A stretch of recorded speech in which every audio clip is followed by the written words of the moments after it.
My name is Chelsea from SIB Visions, and today I'm going to show you how to create a list detail report. To start, we need an existing screen.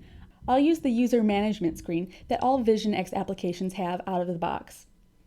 Here we can see a list of all users and the roles assigned to them. For a list detail report, we need to add a button.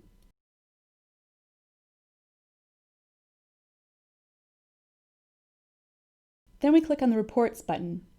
This opens up a wizard. Our user management screen is already highlighted, so we can click Next.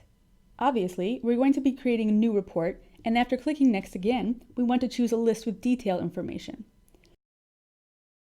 Next, we need to select a detail table, and we will choose Users.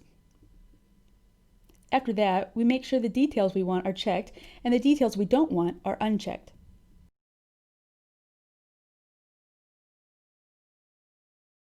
After clicking Finish, we want to assign a List Detail Report, and we now have our List Detail Reports button.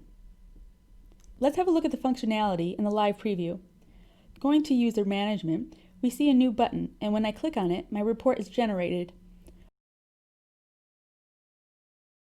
Opening it up, we can see all of the information we wanted. And that's it. That's how you create a List Detail Report. Thank you so much for watching.